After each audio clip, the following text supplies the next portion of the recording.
លោកមានបនចាស់មកផឹងប្រែងរកស៊ីមានហើយផឹងធ្វើបនថ្មីទៅទៀតអានឹងនៅក្នុងធម៌លោកថាមកភ្លឺទៅវិញរឹតតែភ្លឺមានសិលមិនថាមនុស្សទេស្រឡាញ់សំបីតែទេវតាទាំងអស់គ្នាហើយរាសីឡើងហ្មងក្នុងធម៌ប្រាប់ថា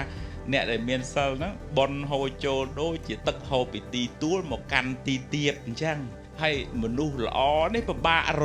ណាយ៉ាមនុស្សមានសញ្ញាបត្រមិនខ្វះម៉ានទេប៉ុន្តែមនុស្សល្អនេះពិបាកអញ្ចឹងត្រូវคล้ายជាមនុស្សមានសិលទាំងអស់គ្នាណារាសីឡើងហើយយើងរក្សាសិលជាមួយគ្នាយើងផងរក្សាសិលមួយអតិថិជនយើងផងអតិថិជនយើងស្រឡាញ់យើងទុកចិត្តយើងគេមករកយើងទៀតទៅណាហើយយើងបានចម្រុងចម្រើនហើយសូមអនុមោទនា